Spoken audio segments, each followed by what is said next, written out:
Constant rotation, it's all about the wrist.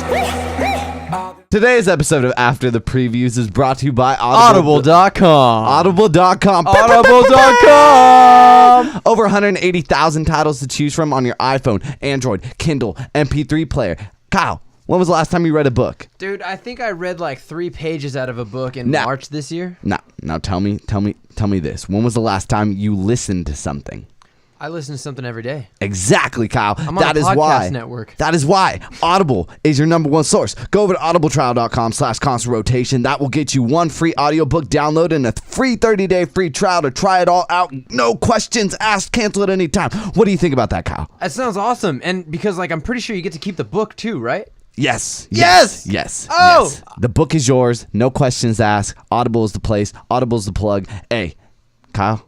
I'm going to experience a book, and I don't even have to read it. This is the last time we will ever read. Yeah! Down with reading! Down with reading!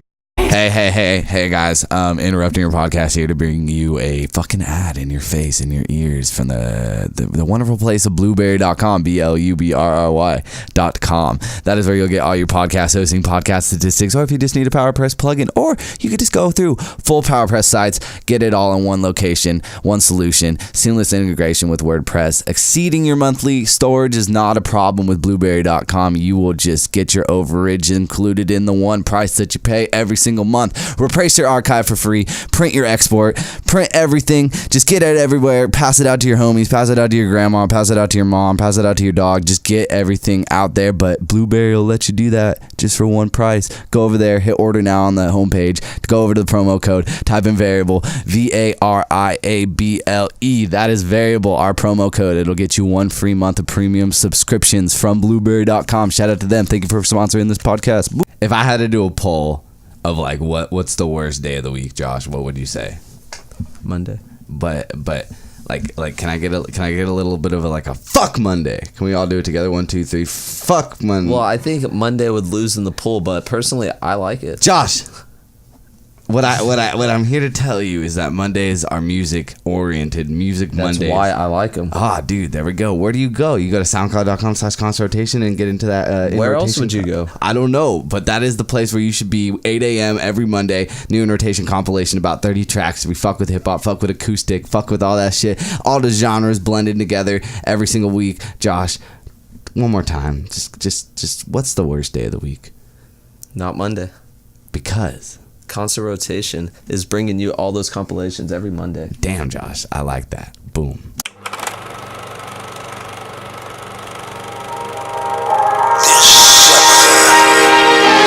There's only one hope.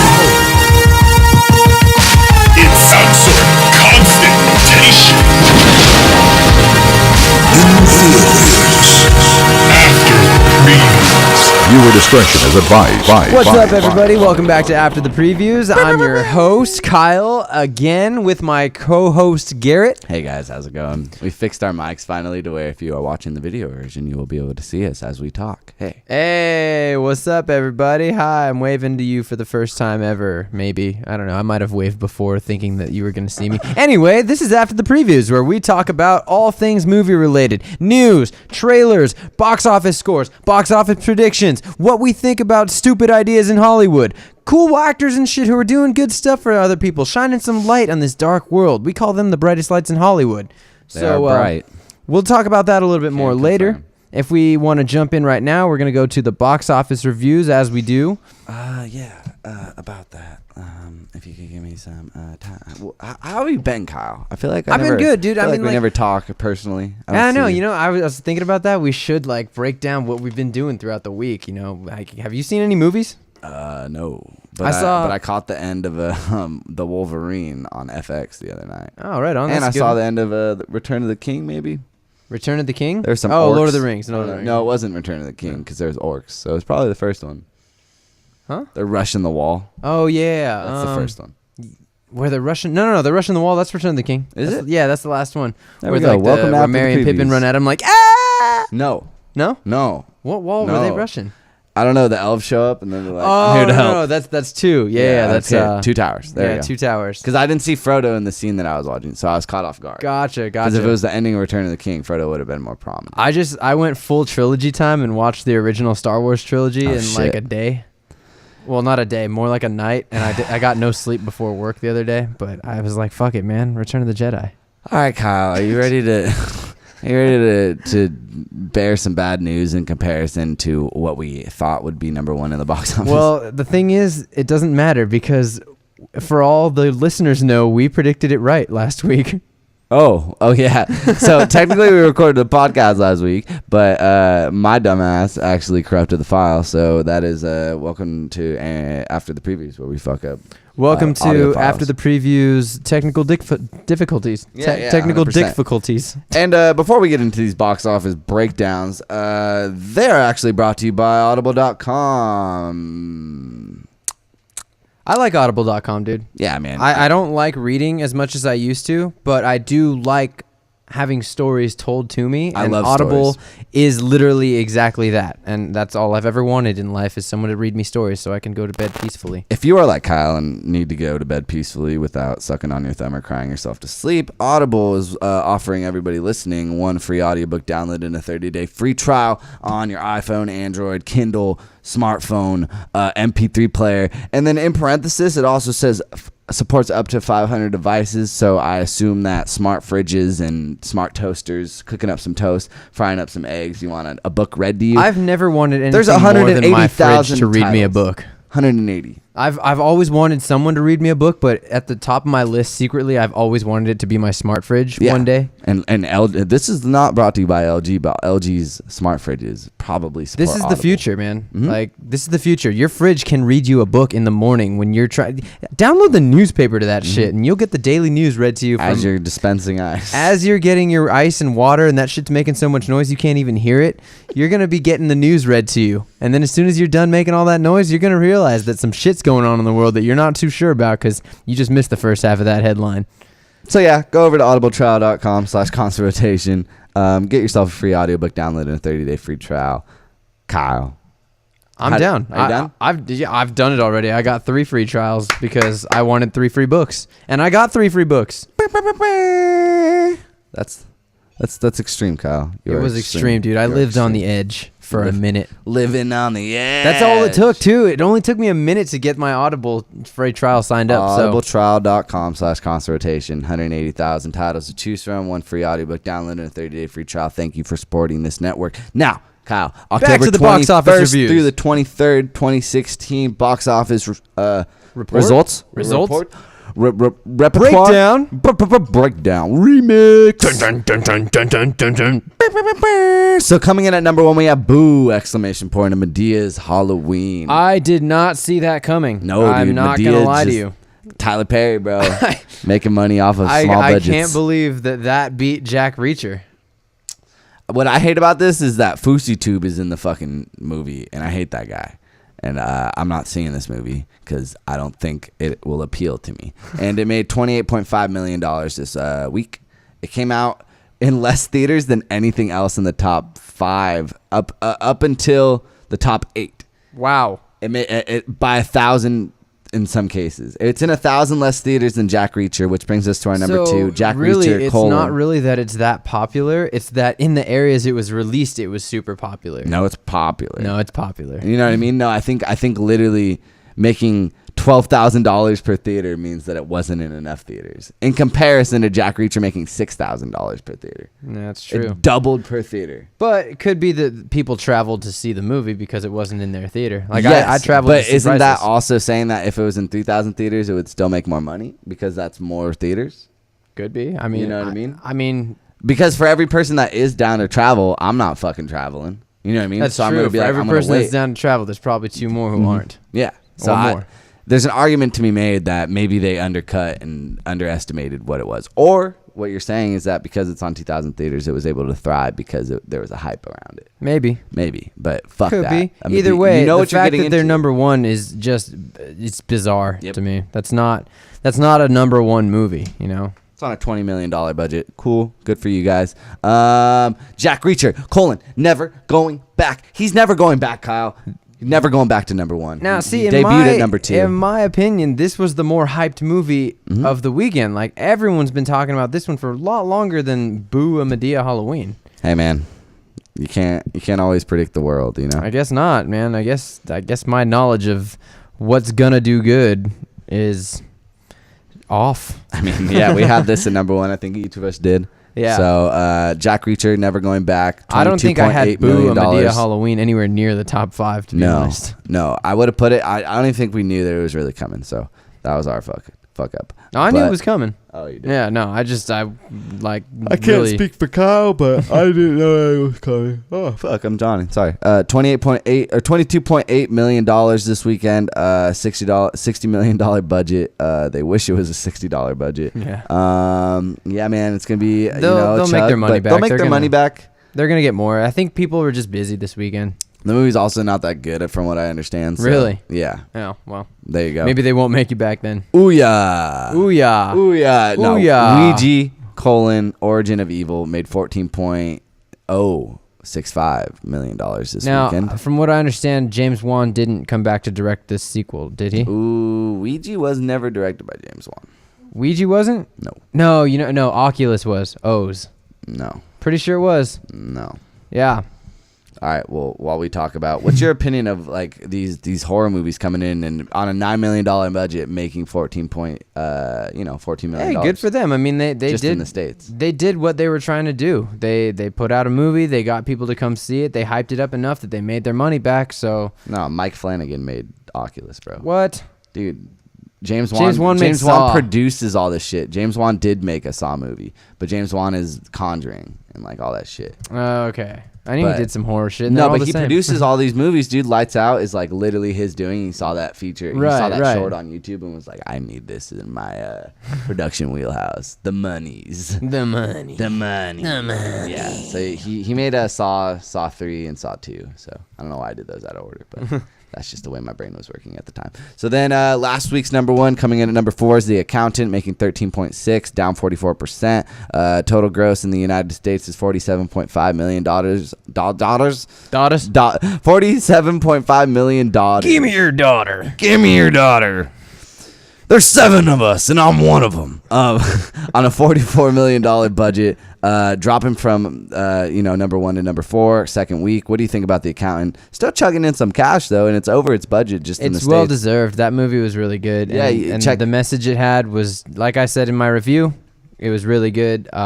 Good message, an important message too. Honestly, if you really break it down for what it could be, if people took it seriously, then it could be a really good message. It could help out the world if people take it that way. But go check out The Accountant. All that money it's earned so far is well deserved. I think this is a good chance to actually also say that it's greenlit for a sequel. Oh, is it? Yeah, it's already greenlit for a sequel. See, I don't know about that. I didn't see the movie, so I can't really comment into the context of the story. But I don't like taking these mediocre, like low, like middle of the road budgets, and then like because it made more than its budget, it's now in a sequel. Like everything has to have a sequel, but it's like that's true. Based off of the review that you did, and I wanted to take a second to actually pitch that we launched a new show. Let's call it a show. It's a new show. A new way opportunity for content to kind of keep this podcast on track instead of going for another 30 minutes at the end and dragging this thing on and having the review in the title but not actually having it till the end. After the reviews are going to actually be its own entity on the podcast service. So the Consultation Podcast Network, same place that you're listening to this. If you're on iTunes, it'll exist there. SoundCloud as well. We're going to make a whole new playlist for it. So that's a place where Kyle and myself, when time permits, Kyle sees more movies than me. I mean, like I was talking about earlier, is I'm gonna be reviewing these movies like this week. We're gonna release a review I did as a 7-minute review of the movie Priceless. Got no marketing basically, so there's probably a good chance that none of you have seen it. I mean, I wouldn't blame you. Only reason I saw it was because I make it a point to know what's coming out. And obviously, like Doctor Strange is coming out in a few weeks. Yeah, so that's a huge one. So we're gonna both be reviewing that. There's no way one of us is gonna not see it. It's probably gonna be a while. You know what I mean? Yeah. That's where the show title comes in. Is that we don't want to limit our discussion to any time frame, but Priceless is 7 minutes. The Yeah. Accountant, you literally broke down that movie to a T, and it was like 40 minutes. Yeah. 35 minutes or 30 maybe on the dot even. Something like that, It was, yeah. you know what I mean? It was So a long review. Yeah. whatever the time permits that we're going to do the review justice, do the movie justice, and have an open-ended discussion with you guys as the audience, that is what we're trying to accomplish here, but we're not trying to take away from the show. So that is just a little piece of what we believe after the previews can be. Movie reviews. We even talked about trailer breakdowns, and like when trailers come out, we actually sit down and have a conversation. Yeah, I mean, about like, them. stay tuned to the network, you guys. Like, we're gonna have a lot of stuff coming out. Yes. Come time to launch our by YouTube channel. year's end. By year's end, we are gonna have a lot of new stuff and a lot of original content for you guys too. It's not just 100%. gonna be us up here bullshitting about stuff that someone else has already talked about. You know, you're gonna like what you see. Yes, sir. Guaranteed. Courtesy of our homeboy over here. Yeah. Hey, shout out to Steven. Hey, shout out to Stephen Grisey. Shout out to 197 Media. Yeah, 100%. Coming in at number 5, we got The Girl on the Train. Made $7.1 million. You sound so bummed, like, oh, Bro, fucking Girl on the Train. Well, I came in wanted to make a number joke, 5. but I didn't. On a $45 million budget, it's so far has grossed $58.7 million. This year's Gone Girl, quote unquote, is what they tried to do. I don't know if it that expectation, but it's still chugging in at the top 5. It's still hanging in there. It's on its 3rd week. It dropped from number 2 last week. Based we had a on lot the of review new. you gave, I think it's worth seeing, though. 100%. I think it's a great movie. I don't think. I think the more you think about it, it could deteriorate, but don't let that inhibit how you feel in the theater, because that's a ride of a movie, I feel like. And a lot of the performances, while sometimes they may fall short of actually carrying the movie on its back, it's not short of an effort made by all these actors and actresses. Right on. You want to round out the top 10? Yeah, so then number 6 is Miss Peregrine's Home for Peculiar Children, making $5.8 million. Total gross is $74.3 on a $110 million budget. Poor Tim Burton, but again, this movie is just a peculiar one. But international, I'm sure it's going to do gangbusters. I'm sure we're going to hear an it's gonna be article in fine November where it's like, international. Peculiar Children actually fucking make $700 million overseas, and you're just like, what the fuck? It's the same people that saw Warcraft and we didn't. You know what I mean? There's different markets for different places, and I bet you could spin that title in a way where it seems more appealing than that, because I think that's kind of a shitty title. I don't know if it's based off of a property or if it's I don't know. That seems like a weird, long, obscure title. But then, it's... seems like a working title. I mean, Tim know what I Burton mean? got famous off of The Nightmare Before Christmas. Like, even Home for Peculiar Children is a better title. Like that's interesting. Or just Miss Peregrine's Home. Yeah, that either one. 7 is Keeping Up with the Joneses, which is a new release this week as well. It's being distributed by Fox. From what I heard, this is not a good movie. Yeah, I heard that too. I want to see it still, because I don't like... I keep saying I don't like judging things without seeing them, but I totally did that with Power Rangers. This is the comedy. Oh my gosh. Yeah. This movie is literally like the worst comedy since Jack and Jill, I'm hearing. Like, I heard someone say that, and man. people agree.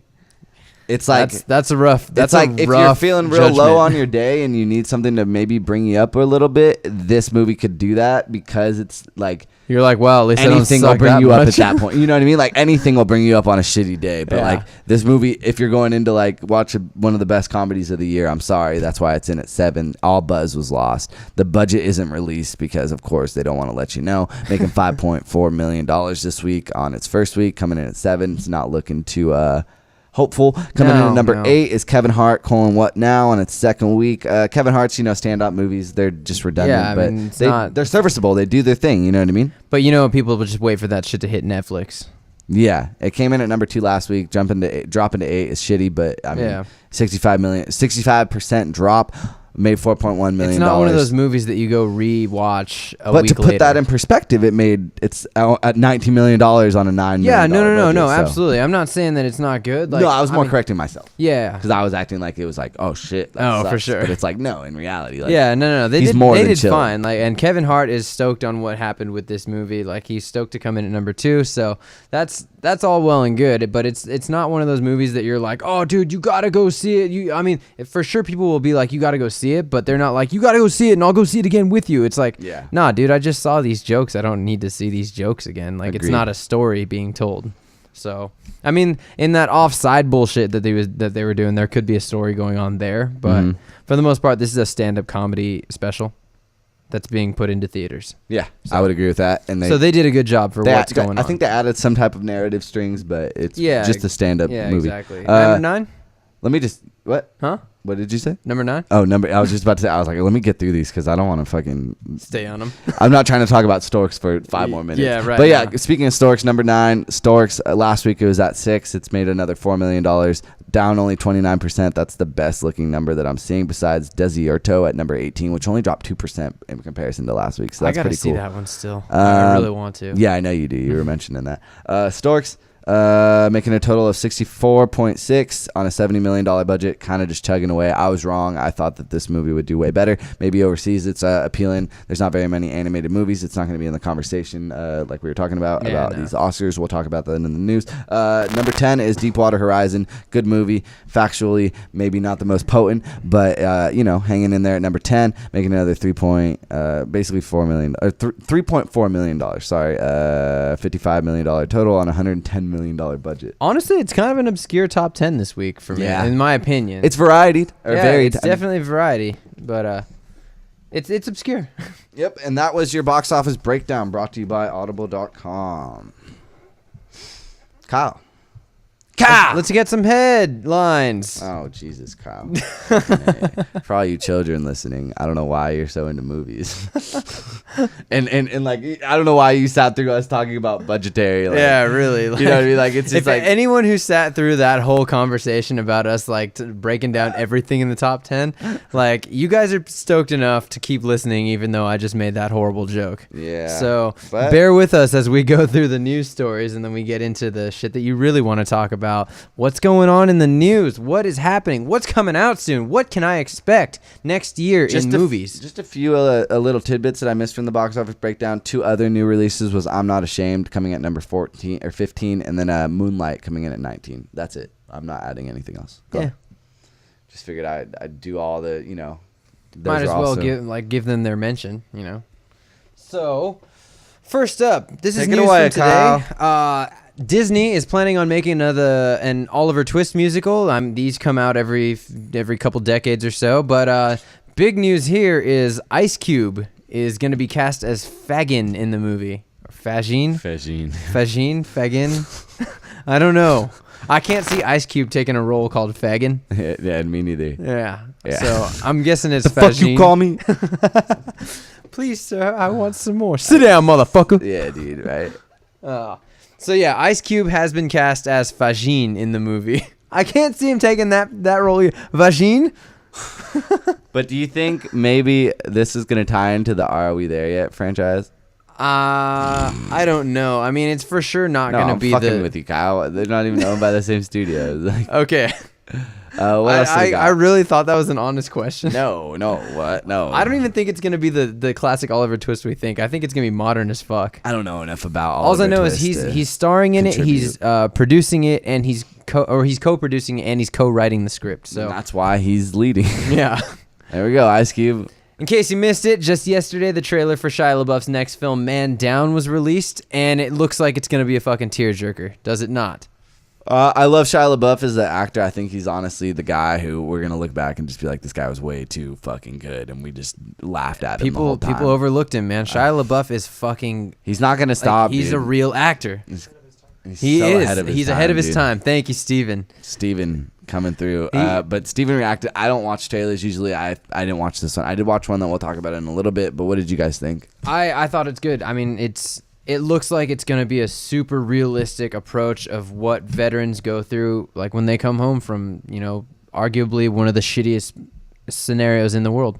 I don't know if the world's ready to give Shia LaBeouf an Oscar, but he is going to get one before. I hope he's going to get Oscar multiple. for There's it. no way. And I think I can talk a lot about this. That or American Honey. If he doesn't get an Oscar for this one, American Honey. I don't see it for American Honey. No, you don't see it? Why? I think he's going to... See, Shia LaBeouf does not put out a bad performance, in my opinion, even Steven's movies. Like, I think he's absolutely. Brilliant. Not really. I was kidding. I thought they were... I thought he was good in for the framework of what it exists in. Yeah, he's a absolutely. child on a Disney Channel TV show movie. He did a pretty good job. And he was entertaining. That's the point. 100%. That's all Disney's You can't compare for. that to Fury and be like, this is... Right. This is the shitty No way, performance. man. He was it so lives in a much time better back capsule, when and he there's was a point Even that it lives in that Stevens. time capsule. Yeah.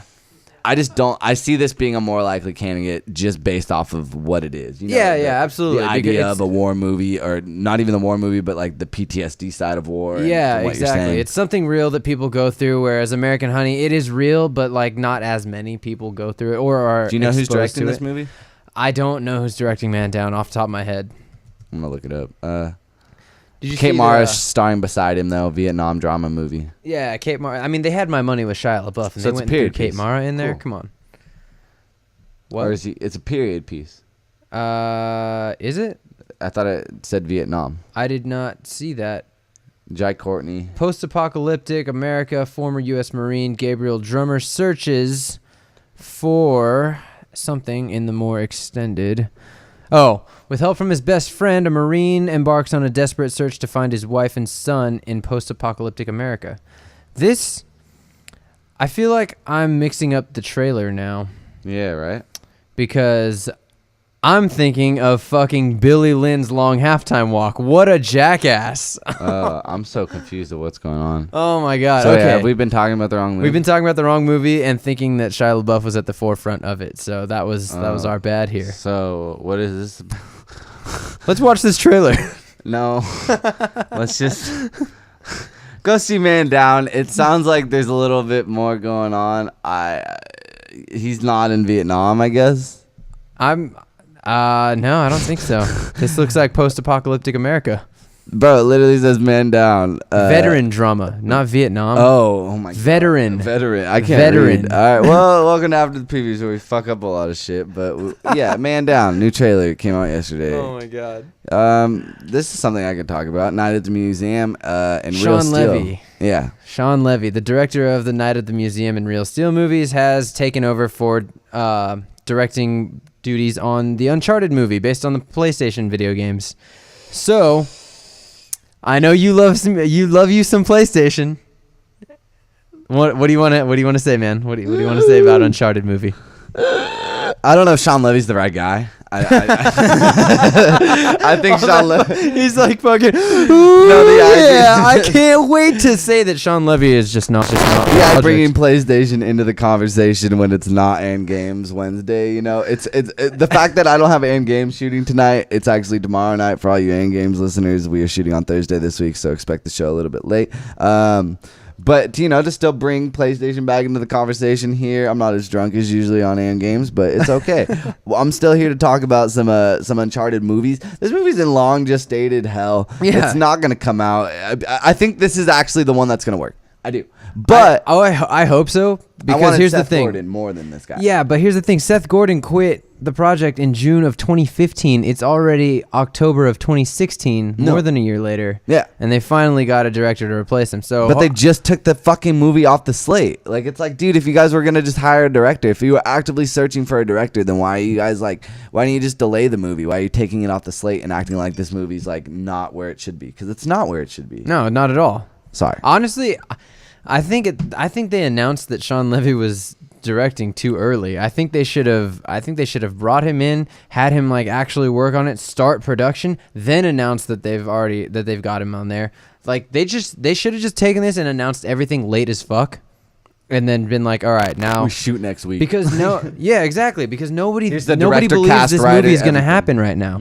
Everyone thinks this movie is going to fail, just like it has been failing. I think that they're going to push this thing into high gear, shoot next year, and it'll come out. Okay? Hope so. But do I feel like, but as someone who is a perpetual fucking lover of these Uncharted games, like I live Are you going to be satisfied with what Sean Levy has to there's give you? no version of this movie that will fucking come out that I feel like this is a good movie. Okay. I shouldn't say a good movie, but I don't see a world Good where I enough. watch it and I'm like, this is exactly what I needed. They got Nathan Drake to a T, because I think that Amy Hennig, Neil Druckmann, and Bruce Straley are the only fucking three people who can write for Nathan Drake and make it an appealing character. And that's something that I had trouble with in Golden Abyss. And Golden Abyss is the Vita version of the game. And that's like they took the IP of Uncharted, gave another side story. It's kind of a prequel. The story's cool, but the writing isn't as upheld by Blue Point Studios. And that's like someone who came in and took the IP and started writing for this character. So it fears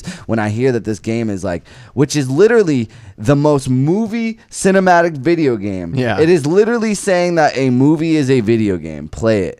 And like that's kind of like they took this 70s, 80s Indiana Jones style action movie, put it into a video game, took Tomb Raider, all the good things about that video game itself, not the movie with Angelina Jolie, but the movie and the IP and the idea of this treasure hunter and this like scoundrel, just basically every Han Solo role from the 70s mixed with the idea of a Tomb Raider video game at the in a 20th century or 21st century like a gaming architecture on the PS4, on the PS3, and you get this fucking beautiful thing of cinematic gloriness and like character development, and it's all wrapped into a video game, and you're like, your mom's gonna judge you for playing it, but you're gonna walk away crying a few times because there's resonance to everything going on. And it's hard for me to look at a game that is very much based upon a movie and have someone be like, oh, this is an easy fix, I'm gonna do this, and then make it this like family friendly adventure such as Night at the Museum. And that's where I get worried, is like I can't deal with that if it's National fucking Treasure. Like I can't. There's so much more to those characters. They don't have kids for a reason. If this kid, if fucking Sully or Nate have a kid in this movie, like I will fucking get so mad. I honestly like seeing. I will not spoil any of the games. Sean Levy as the director of this movie. Kids weren't even mentioned until the third game, and they didn't even have it. So it's like, dude. Seeing Sean Levy as the director kind of makes me think that the result that we're looking at could end up being what happened with The Last Airbender. And I don't think it'll be that bad. I don't think it's not. I don't think you can make a movie that bad. That's you're true. You're taking and, from, and it's not because of Sean Levy. Let's be real. Like Night at the Museum, Real Steel. But this dude also directed episodes of Stranger Things, if not all of them. No, I don't. Not all I of don't know them. if he did all of them. I thought the brothers did. But yeah, continue. I'll look that up. But yeah, like it's one of those, it's a very fan beloved franchise, you know, like The Last Airbender was. Like fans of that show would fuck up a theater in anger just like seeing that movie. Like I walked out of that theater just super pissed off seeing what ended up being The Last Airbender, and I think that the same thing could happen with this movie. Yeah. All right. So I was about to like cut you off and be like, he didn't fucking direct anything, because that was like completely the Duffer Brothers. But no, he directed 2 episodes in the middle. He directed episode 3 and episode 4. Okay. So he is. That's just like. But I saw that headline too, and I didn't think anything of it. But I was like, damn, that's totally just like taking the hype of Stranger Things and then putting it like, Stranger Things guys are making Uncharted. I'd be cool with that. Yeah. I believe in the Duffer Brothers, but Sean Levy is so touch and go, and like Real Steel isn't necessarily the best. Yeah, Real Steel. I mean, I enjoyed it for what it was. No, but I mean like the best exemplar, like something to exemplify like why he's the guy. Yeah, no. For this property. No. And this is a property, and this is a project that's been passed around a lot. It sucks, but you know. Speaking of director changes, this was a big story this week. Was Ryan Reynolds and Tim Miller, director of the Deadpool movie, had a disagreement on the production of Deadpool 2, so Tim Miller left the project. No more director. No, my personal opinion on this is that's fine. It's okay. They're gonna survive this setback because the original script for Deadpool was written long before Tim Miller was even part of the project. I don't know. Is that true? Yeah. The script is written in. But wasn't he a part of that initial focus group and shit?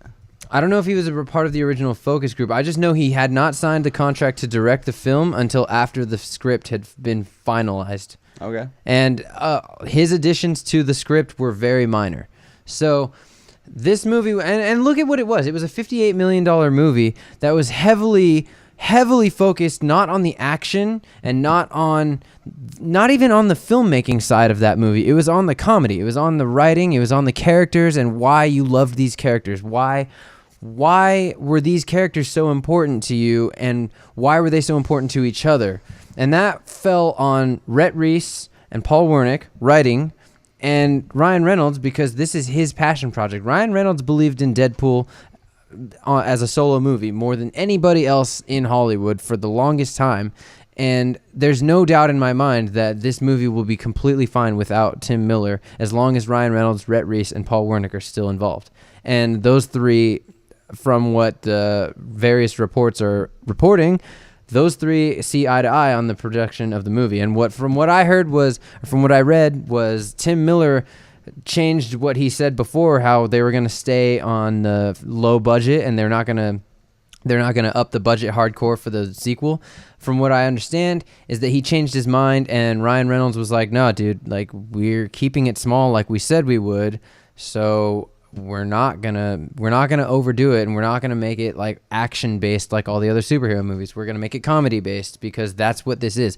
This isn't a superhero movie. This is a parody of a superhero movie. As Deadpool the comic is a parody of comic books. It's not just a comic book. It's making fun of itself in its own medium, which is what this movie needs to be. And like I said, without Tim Miller, this movie can absolutely still be a parody of itself. So I don't think we're running into a hardcore setback here losing Tim Miller. And it's like on surface level, as a fan, when I first saw it, I was like, oh no. But I mean, if you really, really think about it for what it is, it's not that big a deal. So what'd you find, Garrett? Nothing. I'm just checking it out. He was hired as a director in 2011. Right. And the script for the movie was finished in April 2010. Okay. So, yeah. But I guess. I don't know. I like, my thing wasn't necessarily that he wrote the movie. It's just that, like, he's the guy who took that script and applied it to the film. Like, right, I get that. If a movie sucks, then you tell the director that that's the director's doing. Like, as much as like Ryan Reynolds was involved as a producer in getting that film into gear, and so Simon Kinberg, but like no one ever says Simon Kinberg, great job with Deadpool. Like, no one gives a fuck about that guy. Yeah, I mean, he was, that's because he was just producing though. But Ryan Reynolds, it's well known. Yeah, but what does that mean? Just producing? Like, what is that? Like, he's the one, like, you know, making sure that there's enough money involved that they can get the stuff that the director is trying to put into the movie. The producer goes and makes sure that the director is able to do their job. I know what a producer is. I'm just saying that, like, I feel like you're putting that, like, oh, Simon Kinberg is just like Tim Miller. Like, he only directed. He only was a producer. It's like, dude, no. Like, Tim Miller literally made that movie work from fucking beginning to end. Those shots, like, yeah, no. I mean, I'm not trying to take away from Tim Miller as a director. The way that movie was like. What? I'm not trying to take away from Tim Miller as a director. I'm just saying that the sequel can thrive without him. Like, yeah, like there's no. But that's based on the success of the first one. So whether or not it's a good movie, that's a whole nother thing. But what was it about the first one that we really loved? Was it because of the shots? Was it the shots and the camera angles that you saw, and that's what made Deadpool, or was it? Give that script to another director and watch it come out that way. Yeah, I mean, it won't. No, of course, every director's different. I mean, but it wouldn't, like, that movie is literally as perfect can get, in my opinion. I agree with you. And I mean, like, there's no room for error. There's no room for the room for improvement is very minor, in my opinion. Right, and I agree with you. I'm not saying the sequel can be as perfect. I mean, I'm not saying it can't be, because you never know. But I'm just saying the sequel can still be really good. Yeah, bring in Matthew Vaughn. I'm happy. Like, cool. But it's not going to be Tim Miller's direction. And as the person who created the first one, I feel like it's only right that. Yeah, but I mean, that's what I'm trying to say is, like, did he really create the first one? Because yes. But did he? Like, yes. What I don't see when I watch everything Deadpool, that you're saying that's against it is, like, just as much conjecture as why I'm saying it's for it. So, like, for you to put that as, like, a line of, like, truth is kind of like where I'm just stepping in. I'm not trying to say that, like, Tim Miller did fucking create the movie. I'm just saying that, like, you can't write it off just saying that, like, anyone can walk in and make a different make the movie, because it's like, dude, this guy it's heavily creating the world. He made the first good X-Men movie since when? I mean, you say Apocalypse, but, like, in my opinion, he made the first great one since fucking Days of Future Past, and that's, like, you know, the last one, but it's not even the same, dude. Name a solo movie in the X-Men universe that succeeded. Not box office, but, like, actually critical appeal. I guess the Wolverine. X2. No, solo X-Men movie. Oh, like just a single person? Yeah, Well, and there's only two. There's only ever been one, and they both were like, whatever. And I feel like if you give those scripts to another director, they could have improved it because I can pinpoint certain things that were actually bad about that movie. Right, There's get nothing that. about that movie that I'm saying that this guy didn't do wrong. So there's nothing about what his judgment and what his foresee of what the sequel should be. There's nothing in his track record that says Are you saying that Deadpool 2 is not going to be good because Tim Miller is not directing when it? did I say that? I just said it's gonna be different. It's not the same movie. That's all I'm trying to say here is that it's not that Tim Miller is not necessary for Deadpool 2 to be good, to be just as good as the first one was. I think that's 100%. This movie's not. The sequel will never be as good as the first one. There's no world where that is going to happen, especially with this team not being together the same. I would put money on that. That's where I disagree. Yeah, that's where I disagree. Shoes to fill. I know. I'm giving you. You just talk, so I was trying to give my perspective. Yeah. No. I definitely. I'm just trying to understand what you're saying because I didn't understand at first. So, but yeah, I know, I disagree. I think this movie could be totally good, if not better, based on what they decide to write in. Because what I saw in this movie was not the direction. What I saw in this movie was the writing, the content of the actual script, the comedy in it. It wasn't 10 years to develop a script, though. Like, yeah, but I mean that's fine. 10 years to develop a script, but how long did how much of that script is even the same? Like, no one knows. Like, I bet half of that movie was a lot of improv from Ryan Reynolds too. Like, I bet he's just saying shit after one another, and then there you go. And Ryan Reynolds is still part of the movie. So, but who was in the editing room? Not Ryan Reynolds. That's fine, but I mean, it's like I'm just saying, like if you have the content to work with, it'd be worse to lose the actor or the writers because then you don't have the content to work with to even edit in the first place. I think anyone can write for Deadpool. I think that is a simplistic. I disagree. People have been writing for Deadpool for years. It's right, a comic book. Yeah, and I don't agree with that statement because the last run of comic books, the Jerry Dugan books, I didn't like. But there's a billion other fucking Deadpool comic books that work. Every other time that someone writes something, there's not that many actually. There's the Cable and Deadpool that were written by Fabian Nicieza. Those were great. I'm saying every single time that Deadpool has ever shown up, I'm sure there's more good times than bad times. That's why he's a popular character. Kind of, not really. I mean, he only became popular in like the past couple years because of the comic books, not because of the movie. Because the movie only came out a few months ago. But in the comic books, it's like the same thing. Is there's marketing within comic books. The same way there's marketing within movies is like in a comic book you'll see a page that's just dedicated to advertising for an upcoming comic book. So they push Deadpool on people, they make Deadpool funnier, and they have ads and shit. They have people that go to comic book conventions and be Deadpool and be like, well, yo, what's this about? Oh, it's the Merc with the mouth. You remember that bullshit that you saw in Wolverine Origins? Yeah, us real fans, we know it's actually way better than that. You got to check it out. And then they pushed Deadpool on people. That's why it got popular. That's why it was the perfect time for that movie to come out. If it had come out years before, it wouldn't have done as well because nobody knew who Deadpool was. The movie did well because it came out on the right weekend. It was far better than anything else that came out that weekend. Yeah. It was fucking hilarious. It was unlike anything else we've ever seen in a fucking world where fucking there are so many superhero movies coming out that they literally were just the first ones to do it in a funny way and an R-rated way. Yeah. So everyone was excited to go back. But the reason that this movie's going to make money is because everybody saw Deadpool. So they're already excited, but there's no way that this movie's going to be better. I can't see it. That's my argument. I see it being better because there's gonna be a different version of it, but it's gonna be the same shit. Like the reason that Tim Miller left was because that he wanted it to be more stylized. Right. That is perfect. What do you mean? Like I feel like a stylized sequel is exactly what you needed to keep that shit fresh. In a sense that not that Deadpool is stale, but I'm saying that if I'm just gonna go into this movie and it's gonna be they're trying to hit the same beats every fucking time and play back the shit that happened and like up the budget for no reason. Like I feel like Tim Miller did such a fucking phenomenal thing that no one without the brain and the mindset of being able to look at something on a page and be like, okay, this is a studio movie in the realm of a $200, like you're in a genre where everything is $200 million and like you did it in $50 million. Yeah, but like, did you like look at the movie for what it was? In that $50 million, they didn't spend they didn't spend most of that $50 million on the special effects and the fighting and shit of it. Like that $50 million was spent within like the people in the movie, like the actors they got. Like they hardly. The only actor of any worth in that movie is who? Ryan Reynolds. I mean, And he didn't get Marina paid more. Baccarin.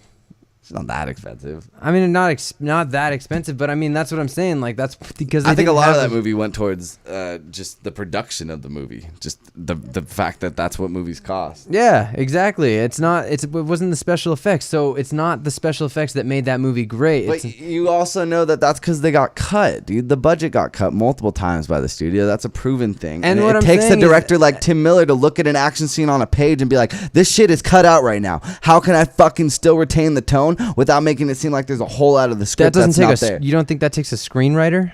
No, that takes a guy like Tim Miller on the fucking set. The writers are not on set. In this case, they were because they came on because that's what Ryan Reynolds wanted to happen. And in this case, the movie became great, and I'm saying it's the writers doing. I didn't say that the writers did this. I'm saying that Tim Miller took the fucking thing on stage. I know, you're giving the credit to Tim Miller. I'm saying I'm giving the credit to the writers. I understand. Then what are you saying? That anyone else could I'm direct saying that this. every time I'm saying a point. No. All right. Cool. We'll see.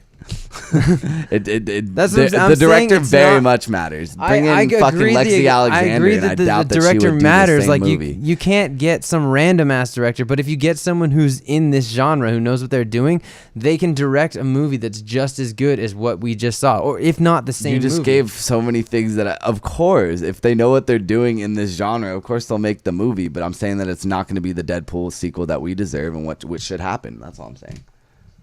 I think we can still get the good Deadpool sequel that we deserve. I'm hopeful for the sequel. I think that it's still going to be fine. doubtful, but we'll see what happens. I'm sure the movie will be funny, but it will not be the same shit. There's no way that you can recapture that. I feel like lightning when in it the comes bottle. out, you're already going to be against it, though.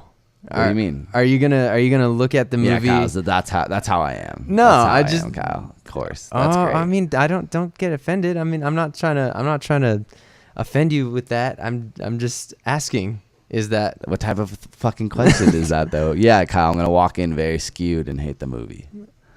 What else happened? We had fucking. Well, we got Sausage Sony Pictures Party. trying to get Sausage Party for an Oscar, and I agree with it. I think they deserve an Oscar for it because what Sony's chairman Tom Rothman says is that Academy members want to see bold, risky breakthroughs, and that's exactly what Sausage Party is. That's a Tom Rothman quote. I agree completely. That is exactly what Sausage Party is. This is an animated movie that. Before this, animated movies were generally like little kids things, and this is something completely different that I've never seen before, that I feel like a lot of people have never seen before. And if you've actually watched the movie, I almost guarantee most of you have never seen something like this before. So I think it deserves an Oscar if that's what Academy members are actually going for. They could easily fill the Oscar animation spots with other movies that would win any other year if this wasn't an option. They could easily say, no, this isn't an option because it doesn't fit in with the other movies that they're going up against if it goes into an animated comedy or an animation category. But if it was to go up in best comedy, I think this absolutely deserves best comedy of the year. No, not in my opinion. No, I feel like this movie's not going to get nominated for anything. But if it was to get nominated, do you think it deserves to get nominated? No. This movie's like just a bunch of dick jokes chained together, and I think it's funny, but like I don't think it's like revolutionary in writing. And I feel like if you look at like Kubo the Two Strings, which is like an actually phenomenal story, and there's a lot going on, and then you look at fucking, I don't know, there's so many other animated movies and there's so many other comedies that I would probably, I guess comedy, but that's not even a fucking category, so I don't know.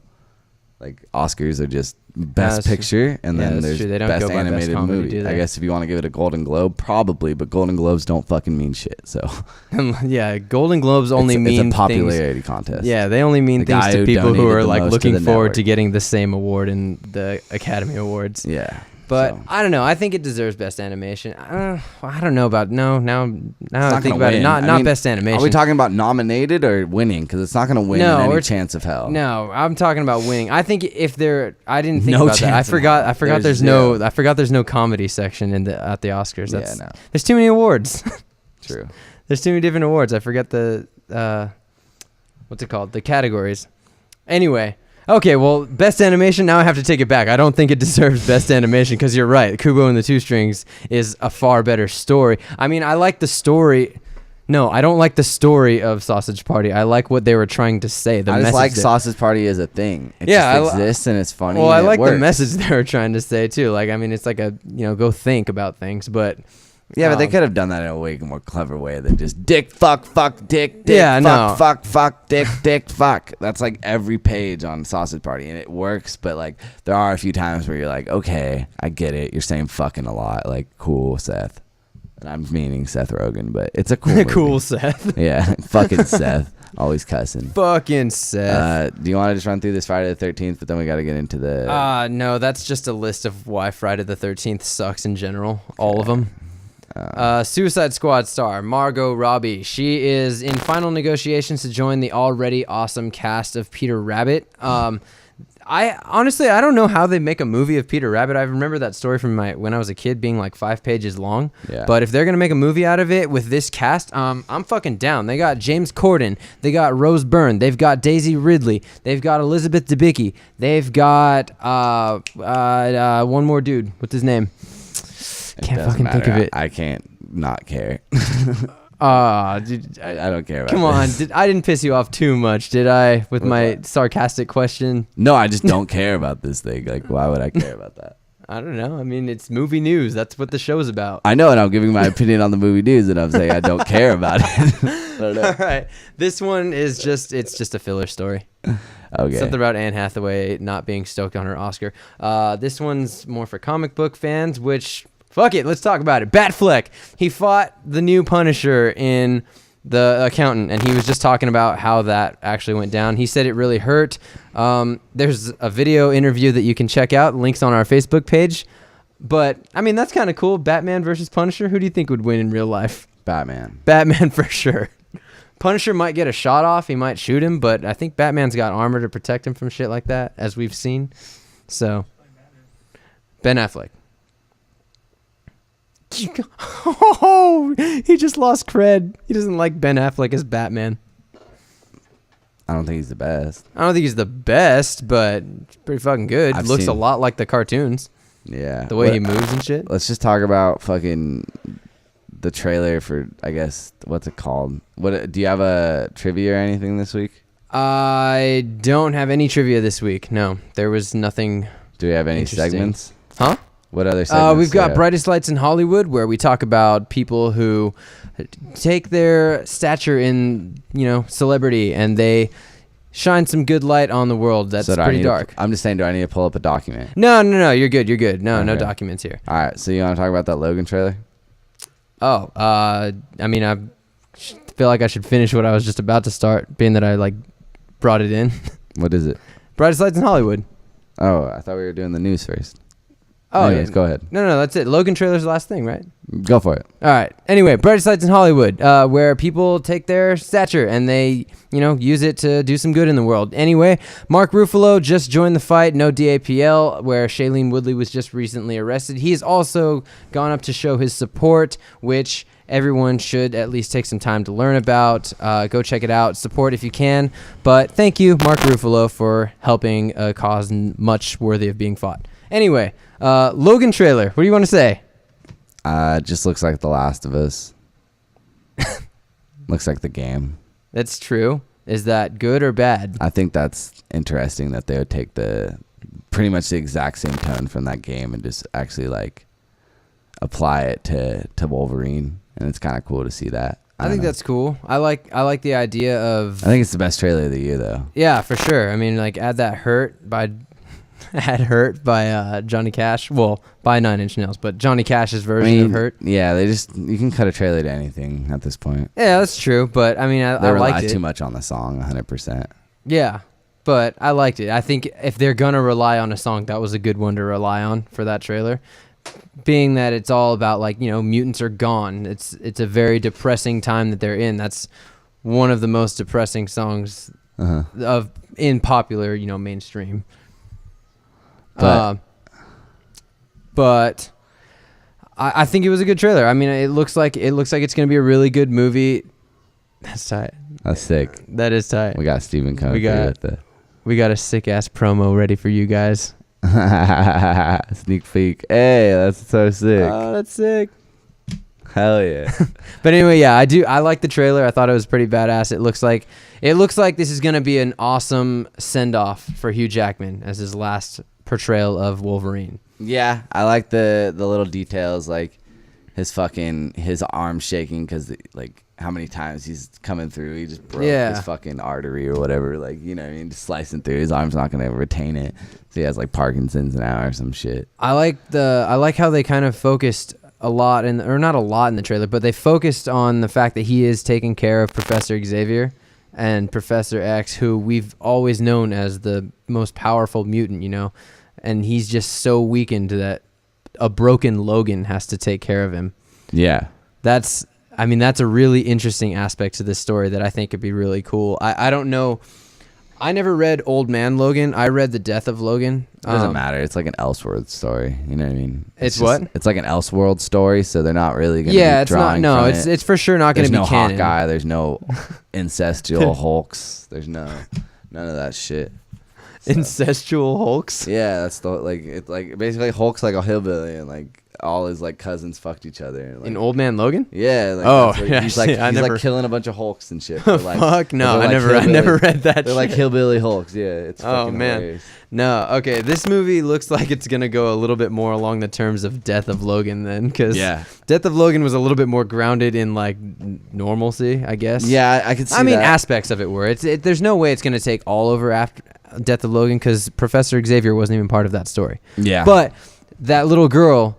X20, I'm still stoked about X23. Like, if that becomes a thing, I hope it doesn't become a thing that they rely on, where she's like the new focus that Logan was. You know, I don't want the new X-Men universe to be focused on X23, but I do think it would be really cool to have her as a recurring character that stays in the X-Men universe. Not so much makes as many cameos as Hugh Jackman did, but at least is a repeating character. You know, she comes back later on. Maybe they cast a different girl to play an older version of X-23, like in a further version of the future. It all depends on how this movie plays out. Honestly, it could be anything. But I fucking hate these timelines. I hate X-Men movies. I thought about it more after you talked about it last week, and like that whole time travel thing really is just kind of a cop out. So stupid. Like, so stupid. I can't go back and say I don't like the story that they wrote, because I do like it for what it is. It is entertaining, huh? For what are you talking about? The Days of Future Past? Just the way that they're using Days of Future Past works. No, Days of Future Past actually the movie after immediately just that's what I mean. Yeah, the continuity one is off. They look a day older, but it like all those movies have spanned across 30 years. Like First Class was in the 60s. And it's just like little things like that, and then like you expect Professor X to age like 80 years in actually 20 years. Yeah, right. Like, that's to bring it to X1. That's like, a real good point. Man. I didn't even think about that, but dude, like there's so much fucking flaws in this movies, and like that's a part of the like thing with like Deadpool, dude. Is like Deadpool. Yeah, exactly. Hell yeah. Deadpool's a fucking like. It's a parody of itself. Yeah, like that's why it works, but it's like kind of like a cop out as well, dude, because it's like now they're gonna make these movies and they're gonna be fucking within the universe, but then they're gonna just reset the timeline eventually, and then just. I don't think Deadpool's canon. And then Deadpool pops in. Yeah, he is because of the X-Mansion. Yeah, but like remember how he said. Which professor, McAvoy or Stewart? These timelines are so confusing. Because he's like, breaking the fourth wall. I get that, but I part of me just doesn't think that. I bet he shows canon. up in like the Wolverine. No, I'm sure he does. Oh, you think he's gonna show up in Logan? I fucking there's gonna be something. Dude. Oh man, if he shows up in Logan, that's gonna be some shit. It's not gonna be he shows up in the plot, but there's gonna be something, bro. Like some There's gonna kind be of like something, doll like or he something, the walks same into- way that they had Hugh Jackman. I don't know. I picture like he's in a diner and like Deadpool's just sitting at a fucking table and he's just or like it's just Ryan Reynolds cameo. He's like not even Deadpool. He's something, dude. They don't even say his name, but Whether he it's just does something post-previews that's or like something Deadpool. That teases. They're definitely gonna tie this into Deadpool somehow. Like Deadpool shows up in the future. And they're just- Deadpool's just gonna be the it's like, you after should've credits called me, trailer. You know I can. What if Cable shows up? Like Cable same- shows up in Wolverine. Oh, they send fucking No. Cable back from Logan's future to Yeah, Deadpool. That's what I'm saying. Oh, Like, that- something that like could fuck but up. that's like post credits. Like Yeah, just but that could really fuck up what I think about this story because that's super cop outy. but I'm saying that they just take the setting of the year to be like, oh, Deadpool can go at any point in time. So I get what you're he's the saying. through line to whatever the fuck we want to do. Like we can that- do whatever we want with Deadpool. I Doesn't don't like matter. that idea. But that's what it is, bro. That's I know, like how I know, that's like, I that's agree. What That's what I'm saying. I agree with you. Fox Like is so like I don't like cutthroat. that. Like they're no. very cutthroat, bro. You opened my eyes to a very dark side of the Fox mutant universe that I'm 'Cause not there's really no stoked light on. to it. There's no light. They There's don't care totally about us. light. They I don't mean, care about us. I get to see mutants that I loved We're as a kid. on fucking TV. irrelevant. We're fucking irrelevant. Yeah, I guess so. God But damn. I don't know. I'm hopeful for it. I Logan is without a doubt is going to be awesome. I Like, believe that movie's gonna be fucking great. That And movie I is love gonna that fucking they took kill. The Last of Us tone. It's like the whole girl with the ragged. Yeah, right. Like, in like a post-apocalyptic world, like That's straight up it's Last of Us. so Last of Us, and that fucking shot in the forest, and like Even she the grabs his poster, hand. even the poster when he's when she's is holding literally his the Last arm. of Us cover art, and like the Last of Us is a great place to pull, but like I couldn't help but just watch this with a little bit of salt in my eyes. Like That's the same speaking thing. of- It's speaking of Uncharted, like same people that made that. yeah. like, I was just gonna say it's the same thing as that. there's Uncharted and there's Last of Us, guys, and like those are the games where I played them, and I like went to my dad and like had in-depth conversations about like the meaning Last of Us like- will fuck you like, up, just themes and of like morality and yeah. like just little things like that, and like what's right and wrong, or like your own personal benefit in comparison to like world beneficiaries and like other stuff like that. Last of Us really opens your eyes to that, and it's cool that they're playing into that within the superhero genre. But then again, I just want my Last of Us movie, and I just Right. need that to exist because this is just a And you probably don't a proof want of concept. Logan to be your Last of Us movie. It looks like it will be, and like you know what I mean. It's hard to look at a trailer like that too because it's like the same thing as when I saw Power Rangers. I was like, well, I didn't really want a Power Rangers movie, and I'm afraid I might be getting another Chronicle movie. But yeah. but exactly, fuck it, huh? man. I mean, Power Rangers could be cool based on that trailer. And now clearly, I think it's gonna be cool because I changed my mind completely. I didn't even want to see that shit at first. But Fox is really good at trailers. Let's just put that in perspective. That's true. Is So- Fox doing Power Rangers? No. Oh, okay. No, I'm just saying like that brings me into like Yeah. I'm not sitting here saying that the Power Rangers movie is gonna be great, and neither are you. No, I'm just no. saying that like there are people who do think that just based off of a trailer. But like we were saying, you can cut anything to anything. And, Right, like, Do right. the right remix to the right song, and like there you go, you got yourself a trailer. Yeah, this could be a completely There's your different tone movie. piece, We you could know what I mean? totally see a different movie. Yeah, dude. So I'm apprehensive of the Logan, but I think they make the right moves to make it actually. It looks more like a better film, like a good film. Yeah, Does that make sense? Yeah, absolutely. It's not gonna be a comic book accurate story. We know this. Like, how many comic book movies have been made in the past 20 years? We know this is not gonna be a comic book accurate story. It's gonna be a good movie, though. I just feel like This you know, movie's gonna Jackman serve as a deserves movie it. before it serves as a comic book fanboy art piece. Jackman definitely deserves it, man. Oh, absolutely. He's been working out this shit for literally 20 years. It's like, or 16? 16, yeah, 16 years. But you figure by the time Logan's out, that's 17. Yeah, 17 total. Fucking A, dude. And he's gonna be doing press for about a year, probably. Maybe not a year, but he'll be doing press for a while. For you listeners of After the Previews, though, Audible is offering a free audiobook download and a 30-day free trial just to let you know again and give yourself the opportunity to check out the service.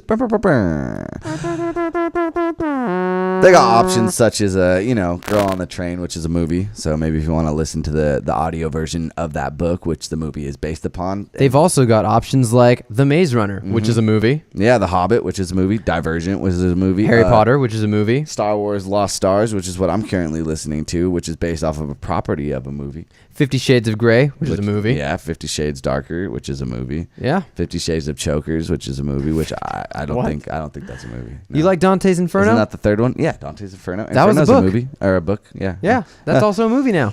Da Vinci Code, Yep. Inferno. All of those are available more You than can get likely them on all. Audible. Download a free audiobook today. Go over to audibletrial.com/constant-rotation. Again, that's audibletrial.com/constant-rotation. Get yourself a free audiobook. And you'll never have to actually read again. I mean, maybe not never. Down with reading. Down with reading. Down with reading. My favorite soundbite ever, dude. Shit's so fun. USA. USA. So you want to get into these new releases coming out this week? Yeah, we got Inferno, which is the third in the franchise of the Da Vinci Code, which Why we the just fuck this is mentioned. getting made, I don't know. I don't know, and I don't know why Tom Hanks is so stoked to keep coming back to these Dan Brown book movies. Well, it's probably money. When Robert Landon wakes up in an Italian hospital with amnesia, he teams up with Dr. Sienna Brooks. And Why together, does he always they have- must race across Europe against the clock to foil a He deadly always global has plot. some new hot chick who's also a doctor helping him out. Bro, I love hot chick doctors. Ooh, is that Adewale Akinoye Akbaje? No? I don't know. Is that how you say his name? Yeah. Is it? Killer Croc? Yeah. Wow, I had no idea that's how his The name guy who was played Mr. pronounced. Echo in Lost. Adewale Akinoye Akbaje. Adewale Akinoye Akbaje. It looks like Irfan Khan. What? It says Irfan Khan. Yeah, I'm sure it's not him. I just take the advantage of being able to say his name and use it in any chance I get. Yeah. So, Inferno. Tom Hanks reprises his role as Harvard symbologist Robert Langdon and director I'm Ron apparently Howard, not your screenwriter. fucking respondent anymore. What are you talking about? You're the box office person. You make predictions. And I do the synopsises. Okay, all right, Who yeah. the fuck are you? Coming through, stealing my shine. In fairness, this synopsis is I wasn't gonna read it. That's why I'm the professional synopsis reader. okay. You know, this movie sits at 2 hours and 1 minute. What can you suspect, Kyle? Take it away, Garrett. No, I said, what do you suspect? I don't know. I've never Oh, seen what do any I- of these movies. I don't know why this movie's even being I made. saw the first one. It was hard to follow because I was a teenager at the time, and I was even more stupid than I am now. So, I don't know. I didn't catch my attention when I first watched it, so I didn't watch the second, and I probably won't watch the third in theaters. I may watch again sometime later on in life, but this isn't a dude gotta go see it in theaters movie. Yeah, I would agree. I don't think anybody's really gonna go see it. And the other releases for the week are not even like movies that. This isn't a great weekend for movies. Yeah, I'm sure there's gonna be some indie movies coming out, but I don't see that being something that takes over the reins of the box office when we do our No, breakdown next week. definitely not. It'll probably be one of the movies from last week that takes number one at the box office There's again. Gimme Danger, New Life, Mr. Donkey, Oasis: Supersonic, and The Unspoken. We will be putting the trailers up for these movies. I missed them last week, but I'll put the trailers up on our Facebook. If you haven't seen them and you don't want to take the time to go look them up yourself, hashtag in theaters this week on after the previews on facebook.com. Hit us up there. So what do you think? Top 5? Yeah, so I'm gonna go Medea staying at number 1. Number 2, I'm gonna put Inferno. Then I'm gonna put Jack Reacher, and then Ouija. Is that 5? That's 4. That's 4. And then 5, I'm gonna put. Do you have yours? Because I don't know. I'm going to keep Medea at 1, like you said. Inferno at 2, like you said. I'm going to say Ouija goes to number 3, or stays at number 3, and Jack Reacher drops down to 4. And then The Accountant stays number 5. I'm going to have to do this in a second. That's the only one that I was thinking too, The Accountant. So that's what I was about to say. So we're the same, only we switched our Ouija and Jack Reachers. Yeah, that's what I was thinking too. I could see that happening, but I don't know. So we'll see. Maybe out of nowhere, Magnificent 7 comes back if it's still in theaters. It's still in theaters. It was at like number 11. Is I think that's why. Suicide Squad still in the top 10? Fuck. No, it's not. I think it's still in the top 20 though. It is It's number number 20. 20, yeah. Wow. Made $385,000 this week. Still pretty goddamn good. Total's $324 million. Wow.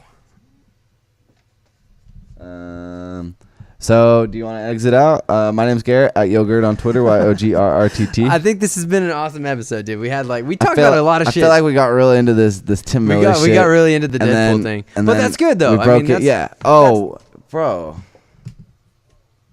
bro. We have a Lando. Dude, titular news we didn't even talk about. What the shit? That Tim Miller shit. That Tim dude. Miller really fucked us up. Fuck you, Fucking Tim Miller. Just swallow your pride, bitch. So we'll cut this into a little sooner into the podcast. We'll do that. Or But will we? I don't know. You'll never know. Maybe I guess, don't know. I guess Fuck it. you fucking keyboard cats out there are gonna go fucking. You guys didn't talk about the titular Yeah. news. It's at the fucking end. You guys deal with it. I don't know why. That just reminded me of the fucking Honest trailer for Secret Inside Life of Out. Pets made 10% more money this week than it did last week. Just throwing that out there. I think that's random as fuck. Oh man. And it that's only funny. dropped one theater. But yeah, that just reminded me of Inside Out's Honest trailer where he says that after happiness and sadness are gone, that the only emotions left running her brain are the average YouTube comment section. Jesus. Fucking Fucking rage, disgust, and fear. That's funny. Anyway, rage, disgusted. I hope that's not the comments that we get Oh, for sorry. I'm for putting our shit in late. But anyway, yes, Lando Calrissian has been cast in the Han Solo movie that's going to be coming out eventually under Disney now that Star Wars is owned by Disney. Dude, what do you think of the casting? Look, if there's one guy out there who's probably of the right age for the character and is a little weird and is able to maybe bring a little bit of clout as well, considering that we have a relatively unknown and Aaron Reich as Han Solo, I think this is a good move. This is honestly, I think this is the best casting call they could have made. I think it in was this. like so on the nose, and it was just perfect. like when you read it, you're like, Look at oh, him. duh. Donald Yeah. Glover, fucking Childish Gambino for you rap people out there. Looks like Billy D. Williams as a kid, dude. Like, Yeah, I see it. I would totally say he grows up to be Billy D. Williams. And honestly, like if you go back through like all the shit that Donald Glover does, I mean, one, we know he's a rapper and he got a pretty good name as a rapper while he was in the game. Two, he's a stand-up comedian, which is completely different from his rap career. And I thought he was really good at that too. I liked his stand-up. Three, he's an actor, and he's not just a comic actor, and he's not just a drama actor. The dude can do both, which is what you need for a Lando Calrissian, because the dude he's charming, but he's also sarcastic, and he's also a really good friend to Han. Now, well, you see that on Bespin. We don't know. Maybe this is before they're friends. Maybe this is a story of how Han jacks the Falcon from Lando. Well, they said it was fair and square, but I assume that when this movie starts, Lando will have the Falcon. yeah, he's got to have the And then Falcon. we'll just watch Han beat him for it. Yeah, and Probably cheat maybe his way. it Beat the starts shit out of it. yeah, right. It starts with him having the Falcon, but like he wins the Falcon very early into the movie, and this is a movie about the shenanigans that take place after that happens. We don't know. Anyway, this goes down. They made the right call casting Donald Glover, and right, what you said, you're right, dude. His level of fame and celebrity is the perfect amount to complement this unknown Alden Ehrenreich. Alden Ehrenreich? Alden Aaron. Alden Ehrenreich, yeah. I wanted to say Alder, but that's a wood, and that's not right. But anyway, Alden Ehrenreich, unknown actor. Donald Glover, perfect amount of fame to complement that unknown that we're getting with Alden Ehrenreich. Yeah, I would agree with that. Sorry. No, it's cool. It's cool. I think honestly, what I'm most excited about this is to see his.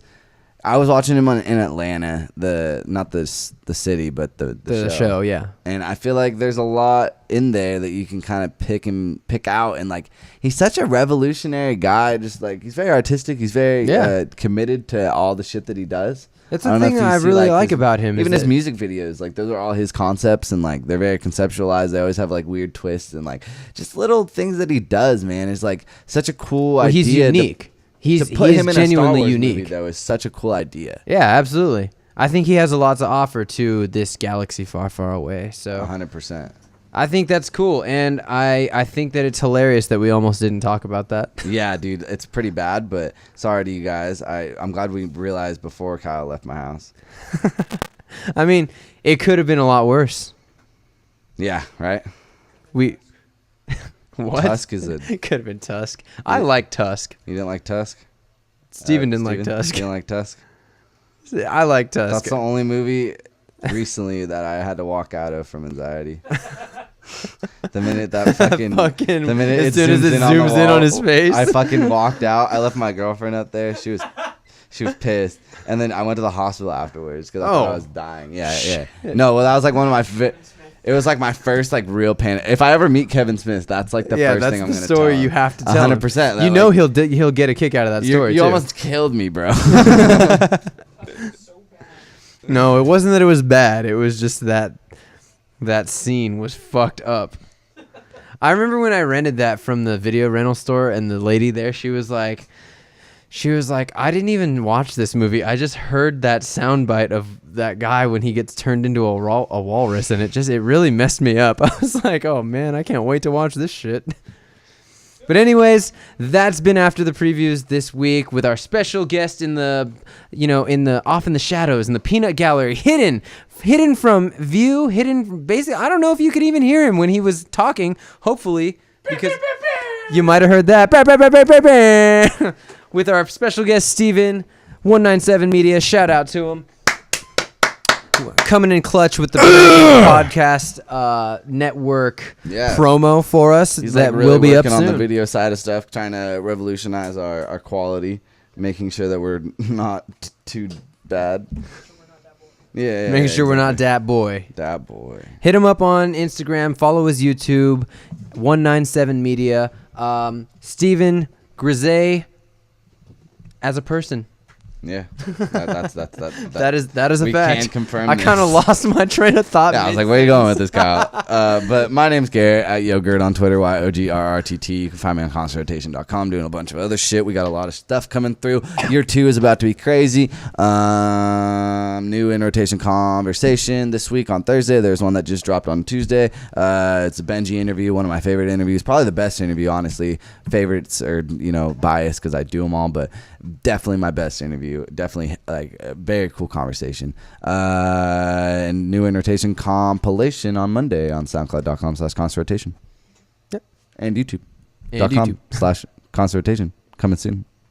I've been Kyle. You can find me on Twitter, not doing anything. You can find my activity mostly on Facebook at After the Preview, where you can keep up on all the news stories that we didn't even talk about on the show. There's plenty more. Go check out After the Previews on Facebook. Get us a like, hit us a follow, comment on our shit, share our shit. Who cares? Whatever. You know what? You like it, you like it. You don't, you like it anyway because, you're supporting us and you're being the homie.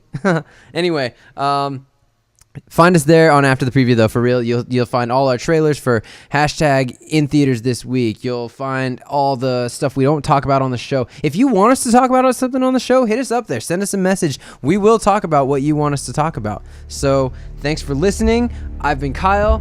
He's been Garrett.